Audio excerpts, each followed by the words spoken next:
Welcome back to Arcanex. It's me Vadakkan. എടാ ഇന്ന് വടക്കൻ വന്നിട്ടുള്ളതുണ്ടല്ലോ നമ്മുടെ 7th ചാപ്റ്റർ ആയിട്ടുള്ള കോർഡിനേറ്റ്സ് അല്ലെങ്കിൽ സൂചക സംഖ്യ എന്ന് പറയുന്ന ചാപ്റ്റർ സെറ്റ് ആക്കി തരാൻ വേണ്ടിയിട്ടാണ്. ഒരു 10 മിനിറ്റ് സാറ് കൂടെ ഇരിക്കാൻ നിങ്ങൾ റെഡി അല്ലടാ? യെസ്, നമുക്ക് വേഗം പോവാം. 10 മിനിറ്റിനുള്ളിൽ നമുക്ക് എല്ലാ കോൺസെപ്റ്റും വിത്ത് എക്സാമ്പിൾ ചെയ്തു തീർക്കണം. യെസ്, ആദ്യത്തെ കോൺസെപ്റ്റ് എന്ന് പറയുന്നത് എന്താണ് എക്സ് ആക്സിസ്, എന്താണ് വൈ ആക്സിസ്. എക്സ് അക്ഷം എന്താണ്, വൈ അക്ഷം എന്താണ്, എന്താണ് ഈ അക്ഷങ്ങൾ എന്ന് പറയുന്നത് അറിയാം മക്കളെ? ഒരു ലൈൻ ഇതുപോലെ ഇങ്ങനെ ഇങ്ങോട്ടും വരച്ചു, ലൈൻ ഇങ്ങനെ ഇങ്ങോട്ടും വരച്ചു. കുഴപ്പമുണ്ടോ? ഇതിൽ നമ്മളിങ്ങനെ കിടത്തി വരയ്ക്കുന്ന ഈ ഒരു സാധനത്തിന് പറയുന്ന പേരാണ് എക്സ് അക്ഷം, എന്താക്ഷം, എക്സ് അക്ഷം. ഞാനൊരു ഏരോ മാർക്ക് കൊടുത്തു കേട്ടോ എക്സ് അക്ഷത്തിന്. എനിക്ക് ഉത്തര നേരെ മുകളിലോട്ട് അവിടെ നോക്കിയേ, ഈ ഒരു ആക്സിസിന് അല്ലെങ്കിൽ ഈ ഒരു അക്ഷത്തിന് ഇങ്ങനെ ലൈൻ വരച്ചു കഴിഞ്ഞാൽ അതിന് പറയുന്ന പേരാണ് വൈ ആക്സിസ്. എന്താക്സിസ്? Y axis. അപ്പൊ X axis Y, Y axis Y. ഇനി ഇതിൽ കുറെ ലൈനുകൾ, നിങ്ങൾ കുറെ നമ്പറുകൾ നിങ്ങൾ കാണുന്നുണ്ട്. എന്താണ് ഈ നമ്പർ എന്നൊരു ഡൗട്ടില്ലേ? ഇവിടെ നോക്കടാ, ഇവർ രണ്ടു കൂടി അങ്ങോട്ടും ഇങ്ങോട്ടും കൊട്ടിമുട്ടി, കൊട്ടിമുട്ടി. ആ കൂട്ടിമുട്ടിയ പോയിന്റിന് പറയുന്ന പേരാണടാ അധാരബിന്ദു. എന്ത് ബിന്ദു? അധാരബിന്ദു. ഇംഗ്ലീഷുകാർ പറയും ഒറിജിൻ. എന്ത് ജിൻ? ഒറിജിൻ. എന്ത് ജിൻ? ഒറിജിൻ. ഈ പറയുന്ന പോയിന്റിൽ നിന്നും അല്ലെങ്കിൽ ഈ ആധാര ബിന്ദുവിൽ നിന്നും എപ്പോഴും അനുഗ്രഹം വാങ്ങിയിട്ടേ പരിപാടി തുടങ്ങാൻ പാടുള്ളൂ. നിങ്ങൾ നോക്കിയേ, ഇവിടെ നിന്നും വലത്തോട്ട് ഓരോ സെന്റിമീറ്റർ കറക്റ്റ് ഒരു സെന്റിമീറ്റർ കണ്ടോ? മുകളിലോട്ട് ഒരു സെന്റിമീറ്റർ, ഇടത്തോട്ട് പോയപ്പോൾ ഒരു സെന്റിമീറ്റർ, താഴോട്ട് പോയപ്പോഴും ഒരു സെന്റിമീറ്റർ കറക്റ്റ് ഓരോ സെന്റിമീറ്റർ വീതം ഇങ്ങനെ വിട്ട് കണ്ട് കുറെ പോയിന്റുകൾ അടയാളപ്പെടുത്തിയിട്ടുണ്ട്. ഇങ്ങനെ കൃത്യം ഓരോ സെന്റിമീറ്റർ വീതം വിട്ട് കഴിഞ്ഞിട്ട് നിങ്ങൾ എന്താക്കണം? പോയിന്റുകൾ അടയാളപ്പെടുത്തണം. എന്നിട്ട് നിങ്ങൾ വലത്തോട്ട് പോകുമ്പോൾ, എവിടേക്ക് പോകുമ്പോൾ? വലത്തോട്ട് പോകുമ്പോൾ പോസിറ്റീവ്, മുകളിലോട്ട് പോകുമ്പോൾ പോസിറ്റീവ്, ഇടത്തോട്ട് പോകുമ്പോൾ നെഗറ്റീവ്, താഴോട്ട് പോകുമ്പോൾ നെഗറ്റീവ്. അതെ, വലത്തോട്ട് പോകുമ്പോഴും മുകളിലോട്ട് പോകുമ്പോഴും നിങ്ങൾ ഇടേണ്ടത് പോസിറ്റീവ് നമ്പേഴ്സ് ആണ്. എന്നാൽ ഇടത്തോട്ട് പോകുമ്പോഴും താഴോട്ട് പോകുമ്പോഴും നമ്മൾ ഇടേണ്ടത് നെഗറ്റീവ് നമ്പേഴ്സുമാണ്. അത് കൃത്യമായിട്ട് ആ പോയിന്റ്, ആ ഒരു ലൈന് മേലെ പോയിന്റുകൾ അടയാളപ്പെടുത്തി കൃത്യം ഓരോ സെന്റിമീറ്റർ വീതം വിട്ടുകാണിട്ട് ഓരോ പോയിന്റുകൾ അടയാളപ്പെടുത്തി കഴിയുന്നതോടുകൂടെ എക്സ് അക്ഷവും വൈ അക്ഷവും വരച്ചു. ഇത് വരയ്ക്കുന്നതിന് മക്കളെ നമുക്കൊരു മാർക്കുണ്ട്. എത്ര മാർക്കുണ്ട്? 1 മാർക്കുണ്ട്. ക്വസ്റ്റ്യൻ ആയിട്ട് പലവട്ടം റിപ്പീറ്റ് ചെയ്ത് ചോദിച്ചിട്ടുള്ള ഒരു ക്വസ്റ്റ്യൻ ആണ്. സെറ്റ് അല്ലടാ? അപ്പൊ എക്സ് ആക്ഷവും വൈ ആക്ഷവും വരയ്ക്കാൻ ഡൗട്ട് ഇല്ലല്ലോ? വളരെ ഈസിയാണ്. സ്കെയിൽ ഉപയോഗിക്കുന്നു. ഒരു ലൈൻ ഇങ്ങനെ. ഇവിടെ നിന്നും ഈ പറയുന്ന രണ്ടും കൂടി കൂട്ടിമുട്ടിയെടുത്തു നിന്നും ഓരോ സെന്റിമീറ്റർ വീതം കറക്റ്റ് ഇങ്ങനെ വിട്ടും കണ്ട് സാറ് വരച്ചതുപോലെ തോന്നുന്ന അളവിൽ വരയ്ക്കാൻ പാടില്ല. കറക്റ്റ് ഓരോ സെന്റിമീറ്റർ വിടണം. എന്നിട്ട് വലത്തോട്ട് പോകുമ്പോൾ പോസിറ്റീവ് നമ്പർ ആയിട്ടുള്ള 1 2 3 4 5 6 എക്സെട്ര. മുകളിലോട്ട് പോകുമ്പോഴും 1 സെന്റിമീറ്റർ വീതം കറക്റ്റ് ആയിട്ട് വിടുക. എന്നിട്ട് മുകളിലോട്ട് പോകുമ്പോഴും 1 2 3 4 പോസിറ്റീവ് നമ്പേഴ്സ് തന്നെ. എന്നാൽ ഇടത്തോട്ട് പോകുമ്പോൾ നെഗറ്റീവ് നമ്പേഴ്സ് -1 -2 -3 -4 കറക്റ്റ് ഒരു സെന്റിമീറ്റർ ആവണം കേട്ടോ. കറക്റ്റ് ഒരു സെന്റിമീറ്റർ ആവണം. താഴോട്ട് പോകുമ്പോഴും ഇത് തന്നെ. താഴോട്ട് പോകുമ്പോഴും നെഗറ്റീവ് തന്നെ, കറക്റ്റ് ഒരു സെന്റിമീറ്റർ. -1 -2 -3 -4 എക്സെട്ര എന്ന് പറഞ്ഞ് താഴോട്ട് പോകണം. കുഴപ്പമില്ലല്ലോ. എക്സ് ആക്സും വൈ ആക്സും വരയ്ക്കാൻ പഠിച്ചു. അടുത്തത് നമ്മൾ പഠിക്കാൻ പോകുന്നത് what do you mean by coordinate? എന്താണ് സൂചക സംഖ്യ? ഈ ചാപ്റ്ററിന്റെ പേര് തന്നെ കോർഡിനേറ്റ്സ് എന്നാണ്, സൂചക സംഖ്യകൾ എന്നാണ്. എന്നാൽ ഇത് എങ്ങനെയാണ് ഒരു പോയിന്റിനെ അടയാളപ്പെടുത്തുക, അല്ലെങ്കിൽ എന്താണ് ഈ കോർഡിനേറ്റ്സ് എന്നൊക്കെ ഡൗട്ട് ഉണ്ടാവും. എടാ, ഈ കോർഡിനേറ്റ്സ് എന്ന് പറയുമ്പോൾ ഒരു പോയിന്റിന് പേരിടൽ കർമ്മമാണ്. യെസ്, പേരിടുന്ന സമയത്ത് എനിക്ക് പേരിട്ടത് സെലിൻ അഹമ്മദ് വി എന്നാണ്. വി നമ്മളെ വടക്കന്, പക്ഷെ അഹമ്മദ് എഴുതും വന്ന് എൻ്റെ വല്യാപ്പന്റെ പേരാണ്. എൻ്റെ കസിൻസിന്റെ ഒക്കെ പേരിന്റെ കൂടെ അഹമ്മദ് ഉണ്ട്. ബോയ്സിന്റെ കൂടെ അഹമ്മദ് ഉണ്ട്, ഗേൾസിന്റെ കൂടെ ആമിന ഉണ്ട്. അത് വല്യാപ്പന്റെയും വല്യമ്മന്റെയും പേരാണ്. ഇതുപോലെ തന്നെയാണടാ നമ്മൾ ഓരോ സ്ഥലങ്ങളിലേക്കും ഓരോ പ്രദേശങ്ങളിലേക്കും എത്തുന്ന സമയത്ത് പേരിടുന്നതിന് ഒരു പ്രത്യേക ചാനലുണ്ടാ. നമ്മൾ തമിഴ്നാട്ടിലേക്കൊക്കെ പോയാൽ ഇനീഷ്യൽ ഫസ്റ്റ് ഉണ്ടാവുക. നമ്മളൊക്കെ ഇനീഷ്യൽ ബാക്കിലല്ലേ ഉണ്ടാവില്ല. എന്നാൽ തമിഴ്നാട്ടിലേക്കൊക്കെ പോകുന്ന സമയത്ത് കുറച്ച് ആ ഒരു ഭാഗത്തേക്കൊക്കെ പോകുന്ന സമയത്ത് ഇനീഷ്യലുകൾ തുടക്കത്തിലാണ് ഇടാറുള്ളത്. അതുപോലെ നമ്മുടെ കോർഡിനേറ്റ്സിലെ പേരിടാൻ വേണ്ടിയിട്ട് നമ്മൾ ആദ്യം ചെയ്യേണ്ടത് ഒരു ബ്രാക്കറ്റ് തുറക്കണം. തുറക്കുകയും വേണം, പൂട്ടുകയും വേണം. ഇതിനിടയിൽ ഒരു കോമ വേണം. എന്തിനാ കോമ എന്നറിയോ? 2 നമ്പറാണ് നമ്മളൊരു പേരിൽ ഉണ്ടാവുക. ഇതിൽ ആദ്യം ഒരു നമ്പറിന് ഞാൻ എക്സ് എന്ന് വിളിച്ചു, രണ്ടാമത്തെ നമ്പറിന് ഞാൻ വൈ എന്ന് വിളിച്ചു. ഇങ്ങനെ ഈ എക്സിന് പകരം വൈക്ക് പകരം അവിടെ നമ്പർ വന്നാൽ എന്തായി? കോർഡിനേറ്റ്സ് ആയി. യെസ് ഇതിന് ഞാൻ ഒരു ചെറിയ പ്രത്യേകതയും കൂടി പറയാനുണ്ട്. ആദ്യം എക്സ് ആണ് നമുക്ക് വേണ്ടത്. സോ ആദ്യം എക്സ്, പിന്നെ വൈ. എന്ത് വൈ? പിന്നെ വൈ, അതായത് ആദ്യം എക്സ് പിന്നെ വൈ, ആദ്യം എക്സ് പിന്നെ വൈ, ആദ്യം എക്സ് പിന്നെ വൈ. എന്താ ഈ ആദ്യം എക്സ് പിന്നെ വൈ? എടാ നമുക്ക് എക്സ് ആക്സിസും ഉണ്ട് വൈ ആക്സിസും ഉണ്ട്. നമ്മളിപ്പോൾ ഒരു പോയിന്റ് അടയാളപ്പെടുത്താൻ വിചാരിച്ചു. ഇത് നോക്കണേ, ഈ പോയിന്റ് അടയാളപ്പെടുത്തി. ഈ പോയിന്റിന്റെ പേര് നോക്കാൻ വേണ്ടി നിങ്ങൾ എന്താ ചെയ്യേണ്ടത് അറിയോ? ആദ്യം നിങ്ങൾ അവിടെ നിന്നും എക്സിലേക്ക് പോയി നോക്കണം. ദാ ഇവിടുന്ന് എക്സിലേക്ക് പോകുമ്പോൾ 2 ഉണ്ട്, പിന്നെ വൈയിലേക്ക് പോകണം, വൈയിൽ 1 ഉണ്ട്. അപ്പൊ ഇവിടുത്തെ പേര് എന്താണെന്നറിയോ മക്കളെ? ആദ്യം എക്സ് പോയിട്ടുള്ള 2, ദാ ഇവിടെ നേരെ എക്സിലേക്ക് പോയ 2, ഇവിടെ നേരെ വൈയിലേക്ക് പോയി കഴിഞ്ഞാൽ ആരാടാ? 1 ആണ്. അപ്പൊ ഈ പോയിന്റിന്റെ പേര് എന്താണെന്നറിയോ മക്കളെ? 2,1. ഐ എന്ത് 2,1? അങ്ങനെയാണെങ്കിൽ പറയടാ, ഈ പോയിന്റിന്റെ പേരെന്താ? യെസ്, ഈ പോയിന്റ് പേരെന്താ? കുറച്ച് വലുതായി പോയില്ലേ പോയിന്റ്? പേടിക്കണ്ട, ബേജാറാവണ്ട. അതാ നോക്കി, ഈ പോയിന്റ് ആദ്യം നിങ്ങൾ എക്സിലേക്ക് പോകുന്നു. എക്സ് ആരാടാ? -5 അല്ലേ? വൈയിലേക്ക് പോകുന്നു. വൈയിലേക്ക് പോകുമ്പോൾ ഇവിടെ 2 ഉണ്ട്. അങ്ങനെയാണെങ്കിൽ ഈ പോയിന്റിന്റെ പേരെന്താടാ?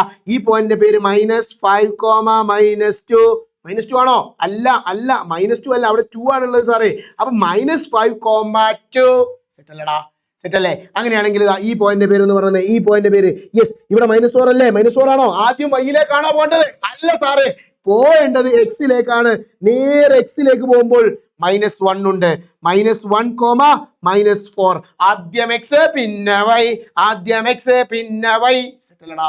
ഇങ്ങനെയാണ് നമ്മൾ പോയിന്റ് അടയാളപ്പെടുത്തുക. ഒരൊറ്റ എക്സാമ്പിൾ ഞാൻ ചെയ്ത് കാണിച്ചു തരാം. ദാ പെട്ടെന്ന് നോക്കിയോളി. എടാ അവിടെ നോക്കടാ, ഈ പറയുന്ന പോയിന്റ് 3,2 എന്ന് പറയുന്ന ഈ പോയിന്റ് അടയാളപ്പെടുത്താൻ വേണ്ടിയിട്ട് നമ്മൾ ആദ്യം നോക്കേണ്ടത് എവിടെയാടാ? എക്സിലാണോ വൈയിലാണോ? ആദ്യം നോക്കേണ്ടത് എക്സിലാ. ഈ എക്സിൽ എവിടെയാ 3 ഉള്ളത്? സാറേ ഇവിടെ 3 ഉണ്ട്. അവിടെ 3 ഇല്ലേ? ഇല്ല സാറേ, ഇവിടെ -3 ആണുള്ളത്. ഇവിടെ ഉള്ളതാണ് കറക്റ്റ് 3, ഇവിടെ ഉള്ളത് -3 ആണ്. അപ്പോൾ മക്കളെ നമുക്ക് 3ന്റെ അടുത്ത് പോയി നിൽക്കാം. 3ന്റെ അടുത്ത് പോയി നിന്നാൽ മാത്രം പോരാ. അടുത്ത പോയിന്റ് ഏതാടാ? 2 ആണ്. 2 എവിടെയാ നോക്കേണ്ടത്? വൈയിലാണ് നോക്കേണ്ടത്. രണ്ടാമത് 2, ദാ ഇവിടെ 2 ഉണ്ടോ? ഇല്ല, അത് -2 ആ സാറേ. ഇവിടെ മുകളിലുള്ളതാണ് 2. എടാ 2ലേക്ക് പോകണമെന്ന് 2ഉം 3യും കൂടി തട്ടുന്ന പോയിന്റ് എവിടെയാടാ? ഇവിടെയല്ലേ പോയിന്റ്? യെസ്, നമ്മൾ അത് മാർക്ക് ചെയ്യുന്നു. 3യിൽ നിന്നും ഇങ്ങനെ ഡോട്ടഡ് ലൈനായിട്ട് നിങ്ങൾക്ക് ഇങ്ങനെ പൊക്കിക്കൊണ്ടുവരാം.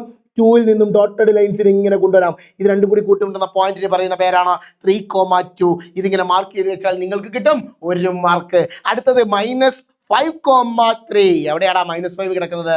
സാറേ ഏതാ അവിടെ -5 ഉണ്ട്. യെസ്, അവിടെ ഒന്നും 3 എവിടെയാ? 3 മുകളിലുണ്ട് സാറേ. ഇത് രണ്ടും കൂടി കൂട്ടിമുട്ടുന്ന പോയിന്റ് എവിടെയാടാ?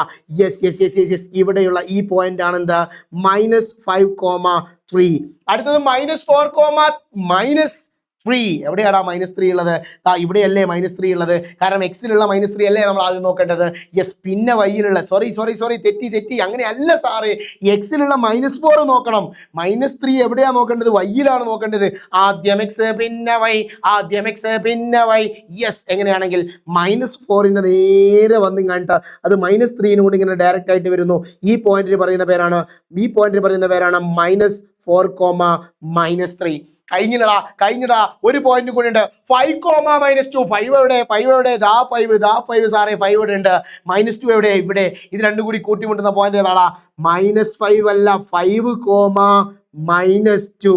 സോ ഇത് കൂട്ടിമുട്ടുന്ന ഈ പോയിന്റ് പറയുന്ന പേരാണ് 5,-2. ഇപ്പൊ 4 പോയിന്റുകൾ നമ്മൾ അടയാളപ്പെടുത്തി. സെറ്റ് അല്ലേ?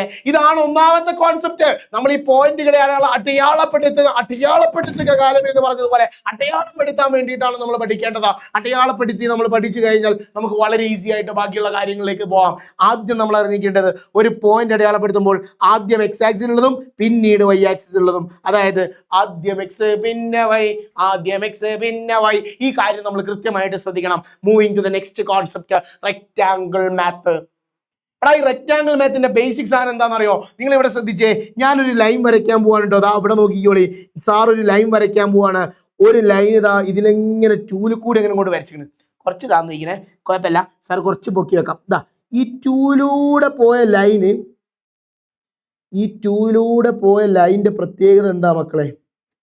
ഈ ടൂലൂടെ പോയിട്ടുള്ള ലൈനിൽ നിങ്ങൾ ഏത് പോയിന്റ് എടുത്തു കാണിട്ട് ഇതിന്റെ കോർഡിനേറ്റ്സ് എടുക്കുന്ന സമയത്തുണ്ടല്ലോ മക്കളെ, ഇതിന്റെ രണ്ടാമത്തെ നമ്പർ ഇതാ, ഒന്നാമത് ഇവിടെ സാർ കാണിച്ചില്ല. ഈ പറയുന്ന ഈ പോയിന്റ് എടുക്കുകയാണെങ്കിൽ നമുക്കിവിടെ 2,2. ഇവിടുത്തെ ഈ പോയിന്റ് എടുക്കുകയാണെങ്കിൽ 4,2. ഇവിടുത്തെ ഈ പോയിന്റ് എടുക്കുകയാണെങ്കിൽ 6,2. എന്തോ പ്രത്യേകം ശ്രദ്ധിച്ചോ? അതായത് ഇങ്ങനെ ഒരു ലൈൻ ഉണ്ടാകുന്ന സമയത്ത്, ഇതുപോലെ ലൈനുകൾ വരയ്ക്കുന്ന സമയത്ത്, ചെരിച്ച് ഇങ്ങനെ ലൈൻ വരയ്ക്കുന്ന സമയത്ത്, ഇങ്ങനെ വരയ്ക്കുന്ന ലൈനിൽ വൈ സെയിം ആയിരിക്കും. എന്ന് പറഞ്ഞാൽ നമ്മൾ കോർഡിനേറ്റ്സ്, ഒരു സൂചക സംഖ്യയുടെ പേര് ഞാൻ x, y എന്നായിരുന്നു ഇട്ടത്. അതിൽ ഒന്നാമത്തെ സാധനം എന്താണെന്നറിയോ? എക്സ് കോർഡിനേറ്റ് ആ. എന്ത് കോർഡിനേറ്റ്? X coordinate. മലയാളികൾ അത് എക്സ് സൂചക സംഖ്യ എന്ന് പറയും. രണ്ടാമത്തെ ഈ സാധനം എന്താണെന്ന് അറിയാം മക്കളെ? അത് വൈ കോർഡിനേറ്റ് ആണ്. എന്ത് കോർഡിനേറ്റ് ആണ്? വൈ കോർഡിനേറ്റ് ആണ്. അതായത് വൈ സൂചക സംഖ്യ എന്ന് പറയും. അതായത് നമ്മളൊരു എന്തെടുക്കുന്നു എന്ന് അറിയാം മക്കളെ? ഒരു എക്സ് ആക്സും വൈ ആക്സും വരച്ച് കണ്ടിട്ട് അവിടെ ഇതുപോലെ ഒരു ലൈൻ വരച്ചാൽ അതിലുള്ള എന്ത് സെയിം ആയിരിക്കും? വൈ സെയിം ആയിരിക്കും. അതേസമയം മക്കളെ ലൈൻ ഇങ്ങനെ വരയ്ക്കുന്നതിന് പകരം ഇതുപോലെ കുത്തനെ താഴോട്ടാണ് വരയ്ക്കുന്നതെങ്കിൽ അതിന്റെ പ്രത്യേകത എന്താ നോക്കി? ഈ ലൈനിൽ എല്ലായിടത്തും വൈ എക്സ് എന്തായിരിക്കും? എക്സ് എന്ന് പറയുന്ന ആദ്യത്തെ പോയിന്റ് എപ്പോഴും എന്തായിരിക്കും? 3 ആയിരിക്കും. ഇനി ഈ പോയിന്റിൽ എപ്പോഴും എക്സ് എന്തായിരിക്കും? 6 ആയിരിക്കും. ഇനി എപ്പോഴും ഈ പോയിന്റിൽ എക്സ് എന്തായിരിക്കും? -5 ആയിരിക്കും. അതായത് ഒരു ലൈൻ ഇങ്ങനെ വരച്ചാൽ അവിടെ എന്ത് സെയിം ആയിരിക്കും? എക്സ് സെയിം ആയിരിക്കും. അതായത് ചെരിച്ച് വരച്ചു കഴിഞ്ഞാൽ ഇതുപോലെ വരച്ചാൽ വൈ സെയിം എന്നും ഇതുപോലെ വരച്ചാൽ എക്സ് സെയിം എന്നും എന്നുള്ളതാണ് നമ്മൾ ഇവിടെ പഠിക്കേണ്ടത്. ഇനി ഇതിനൊരു ഉടായ്പും കൂടിയുണ്ട്. സാർ ആ ഉടായ്പ കൂടി പറഞ്ഞുതരാം. ഒരു ക്വസ്റ്റ്യൻ ആണ് ഇവിടെ കൊടുത്തിട്ടുള്ളത്. എക്സാമ്പിൾ ആയിട്ട് നിങ്ങൾക്ക് ഒരു ക്വസ്റ്റ്യൻ കൊടുത്തിട്ടുണ്ട്. ആ ക്വസ്റ്റ്യനിലേക്ക് പോകുന്നതിന് മുമ്പ് ഇതിന്റെ ഉടായ്പ സാർ പറഞ്ഞുതരാം. എന്നിട്ട് നമുക്ക് ആ പ്രോബ്ലത്തിലേക്ക് കിടക്കാം. ഉടായ്പ ഇത്ര മാത്രമേ ഉള്ളൂ മക്കളെ. വളരെ സിമ്പിൾ ആണ്. First up or down. എന്ത്? First up or down. Second left or right. Second left or right. Yes, ഇത് മാത്രം പഠിച്ചാൽ മതി നിങ്ങൾ. First up or down, second left or right. First up or down, second left or right. First up or down, second left or right. ഇയാൾക്ക് വട്ടായോ? ഇയാൾക്ക് വട്ടായതല്ലടാ. ഒരു point നമുക്കൊരു റെക്റ്റാങ്കിൾ തന്നു കഴിഞ്ഞിട്ട് നമ്മളോട് പറയും കണ്ടോ, ഒരു റെക്റ്റാങ്കിൾ തന്നിട്ട് നമ്മളോട് 2 പോയിന്റുകൾ തന്നിട്ടുണ്ട്. എന്നിട്ട് നമ്മളോട് പറയും ഇവിടെയുള്ള പോയിന്റും ഇവിടെയുള്ള പോയിന്റും കണ്ടുപിടിക്കാൻ. എങ്ങനെയാണോ കണ്ടുപിടിക്കുക? വളരെ ഈസിയാണ്. സാറ് പറഞ്ഞതാണ് first up or down, first up or down. ഇവിടുത്തെ പോയിന്റ് ആയിട്ട് നമ്മൾ കണ്ടുപിടിക്കാൻ പോകുന്നത്. ഫസ്റ്റത്തെ പോയിന്റ് തപ്പാൻ വേണ്ടി നമ്മൾ അപ്പിലേക്കോ ഡൗണിലേക്കോ പോകണം. ഇവിടെ അപ്പിലേക്ക് പോകുമ്പോൾ 2 ഉണ്ട് 6 ഉണ്ട്. പെണ്ണ് കാണാൻ പോയാൽ പെണ്ണ് കെട്ടി വരണം. പെണ്ണ് കാണാൻ പോയാൽ പെണ്ണിനെയും കെട്ടി വരണം, അല്ലാണ്ട് ചെക്കനെയും കൂട്ടി വരരുത്. ഫസ്റ്റ് താള് തപ്പി നമ്മൾ പോകുന്നത്. ഫസ്റ്റ് താള് തപ്പി പോയാൽ നമ്മൾ ഫസ്റ്റ് താളെടുത്ത് മാത്രമേ പോരാൻ പാടുള്ളൂ. ഇവിടെ 2 ഉണ്ട് 6 ഉണ്ട് ശരിയാണ്. പക്ഷെ ഫസ്റ്റ് താളാരാ? 2 ആണ്. അതുകൊണ്ട് 2 എടുത്തു. പരിപാടി കഴിഞ്ഞു. Second left or right, second left or right, second left or right. ലെഫ്റ്റിലേക്കോ റൈറ്റിലേക്കോ പോവാ. ഇവിടെ ലെഫ്റ്റിലേക്ക് പോകുന്ന സമയത്ത് ആരുണ്ടടാ? ലെഫ്റ്റിലേക്ക് പോകുമ്പോൾ -1 ഉണ്ട് 3 ഉണ്ട്. നമ്മൾ രണ്ടാം താളെ തപ്പി പോയതല്ലേ, പിന്നെ ഒന്നാം താളെ കുറിച്ച് ചർച്ച ചെയ്യണോ? വേണ്ട. രണ്ടാം താളായിട്ടുള്ള 3 ഇങ്ങോട്ട് എടുത്ത് ചെയ്താ ആൻസർ കിട്ടി. Yes yes yes yes. ഒരു പോയിന്റ് കൂടി ഉണ്ടല്ലോ.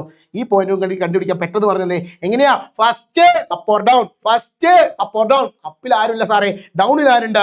-1ഉം -1ഉം 3ഉം ഉണ്ടടാ. -1 ആണോ 3 ആണോ എടുക്കേണ്ടത്? ഫസ്റ്റ് താളെ തപ്പിപ്പോയതല്ലേ. ഫസ്റ്റ് താളെ തപ്പിപ്പോയാൽ നമ്മൾ ഫസ്റ്റ് താളെ എടുത്ത് പോയിരുന്നു -1. Second left or right, second left or right. ലെഫ്റ്റിലേക്ക് ആരുമില്ല, റൈറ്റിലേക്ക് 2 ഉണ്ട് 6 ഉണ്ട്. 2 ആണോ 6 ആണോ എടുക്കേണ്ടത്? 6 ആണ് എടുക്കേണ്ടത്. കാരണം നമ്മൾ രണ്ടാമത്തെ ആളെ തപ്പിപ്പോയതാ. രണ്ടാമത്തെ ആളെ തപ്പിപ്പോയാൽ രണ്ടാമത്തെ ആളെ എടുത്ത് വരണം. സെറ്റല്ലടാ? Move to the last and the final topic. രണ്ട് പോയിന്റ്, 2 കോർഡിനേറ്റ്സ് തമ്മിലുള്ള ഡിസ്റ്റൻസ് D എന്ന് ഞാൻ മാർക്ക് ചെയ്താൽ ഈ ഡിസ്റ്റൻസ് കണ്ടുപിടിക്കൽ എങ്ങനെയാണെന്നുള്ളതാണ് നമ്മൾ നോക്കാൻ പോകുന്നത്. ഒന്നാമത്തെ പോയിന്റിന്റെ പേര് x1 y1 എന്ന് പേരിട്ടു. രണ്ടാമത്തെ പോയിന്റിന്റെ പേര് x2 y2 എന്നും ഞാൻ പേരിട്ടു. അങ്ങനെയാണെങ്കിൽ ഇതിന്റെ ഇടയിലുള്ള ഡിസ്റ്റൻസ് നമ്മൾ എങ്ങനെ കണ്ടുപിടിക്കാന്ന് പറയാം മക്കളെ? D is equal to, sir കൂടെ നിങ്ങൾ പറയോ? സാർ കൂടെ നിങ്ങൾ പറയോ? ഇതാ പറഞ്ഞോളി. D is equal to root of, എങ്ങനെയാ? root of x1 minus x2 all square plus, ഒന്നും പറഞ്ഞേ. D is equal to root of x1 minus x2 all square plus y1 minus y2 all square. പരിപാടി കഴിഞ്ഞാ ഈ equation പഠിച്ചാൽ മതി. ഇനി ചില ആളുകളൊക്കെ ഒറിജിനുള്ള ഒരു ഇക്വേഷൻ ഒക്കെ പഠിപ്പിക്കാറുണ്ട്. ഞാൻ എൻ്റെ മക്കളോട് പറയാറ് നിങ്ങൾ ഒറ്റ ഇക്വേഷൻ പഠിച്ചാൽ മതി, വെറുതെ കൺഫ്യൂസ് ആവുന്നു വേണ്ട. സാർ ഒരു എക്സാമ്പിൾ കൂടി കാണിച്ചിട്ടാ. യെസ്, ദ എക്സാമ്പിൾ ഈസ് എന്താണെന്നറിയോ? 2 പോയിന്റുകൾ തമ്മിലുള്ള ഡിസ്റ്റൻസ് കണ്ടുപിടിക്കണം. പോയിന്റ് ഏതൊക്കെയാണെന്നറിയോ? ഒന്ന് 3,4 എന്നും അടുത്ത പോയിന്റ് ഉണ്ടല്ലോ മക്കളെ, നമ്മുടെ 7,7 എന്നും പറയുന്ന പോയിന്റ്. ഈ 2 പോയിന്റ് തമ്മിലുള്ള ഡിസ്റ്റൻസ് കണ്ടുപിടിക്കണം. എങ്ങനെയാണ് ഡിസ്റ്റൻസ് കണ്ടുപിടിക്കുക? എങ്ങനെയാണ് ലെങ്ത് കണ്ടുപിടിക്കുക? യെസ്, എങ്ങനെയാണ് ലെങ്ത് കണ്ടുപിടിക്കുക? D is equal to equation പഠിച്ചതാണ്. x1 minus x2 all square plus y1 minus y2 all square. ആരാ സാറേ x1 ഉം y1 ഉം? ഇതിൽ ഏതെങ്കിലും ഒരു പോയിന്റിന് നമ്മൾ x1 y1 എന്ന് എടുക്കാം. ഒന്നെന്ന് എടുത്താൽ ഒന്ന് രണ്ടും കൂടി കൂട്ടി കലർത്താൻ പാടില്ല. x1 ആണെങ്കിൽ y ഉം 1 ആണ്. അടുത്തത് x2 ആണെങ്കിൽ വൈയും 2 ആണ്. പരിപാടി കഴിഞ്ഞു. D is equal to root of എക്സിന് 1 ആരാടാ, x1 3 ആണ്, 3 മൈനസ് x2 ആരാ, x2 7 ആണ്, ഓൾ സ്ക്വയർ പ്ലസ് y1 ആരാടാ, y1 എന്ന് പറയുന്നത് 4 ആണ്, മൈനസ് 7 ആണ് y2 ഓൾ സ്ക്വയർ. കുഴപ്പമുണ്ടോ? That D is equal to root of 3 minus 7 ആടാ, 3 ന്നും 7 കുറച്ചാൽ -4 ഓൾ സ്ക്വയർ പ്ലസ് 4 7 കുറച്ചാൽ എത്രയാടാ, 4 7 കുറച്ചാൽ -3 all square. That is equal to D is equal to -4 square എന്ന് പറഞ്ഞാൽ 16 അല്ലേ, 16 അല്ലേ, പ്ലസ് -3 സ്ക്വയർ എന്ന് പറഞ്ഞാൽ 9 അല്ലേ, 16ഉം 9ഉം കൂട്ടിയാൽ എത്രയാടാ, 25 അല്ലേ. സോ √25 എന്ന് പറഞ്ഞാൽ നമുക്ക് ആൻസർ കിട്ടി 5 യൂണിറ്റ്സ്. അതായത് 5 യൂണിറ്റ് ആണ് ഇതിന്റെ ഇടയിലുള്ള ഡിസ്റ്റൻസ് എന്ന് പറയുന്നത്. വളരെ ഈസി ആയിട്ട് വളരെ സിമ്പിൾ ആയിട്ട് ചെയ്യാൻ പറ്റുന്നതാണ്. എടാ കൂടുതൽ പ്രോബ്ലംസ് ആയിട്ട് സാറ് അടുത്ത ദിവസം നിങ്ങളിലേക്ക് SCRT-യിലുള്ള ടെക്സ്റ്റ് ബുക്കിലുള്ള എല്ലാ ക്വസ്റ്റ്യൻസും ചെയ്തുകൊണ്ട് സാറ് നിങ്ങളിലേക്ക് ലൈവുമായിട്ട് നെക്സ്റ്റ് ഡേ വരുന്നുണ്ട് മക്കളെ. നിങ്ങൾ എല്ലാവരും സപ്പോർട്ടിന് അവിടെ ഉണ്ടാവുമെന്ന് പ്രതീക്ഷിക്കുന്നു. ഈ ചാപ്റ്റർ നിങ്ങൾക്ക് കൃത്യമായിട്ട് മനസ്സിലായിട്ടുണ്ടാവുമെന്ന് പ്രതീക്ഷിക്കുന്നു. It's me what again signing off from RKNX. Bye, see you later.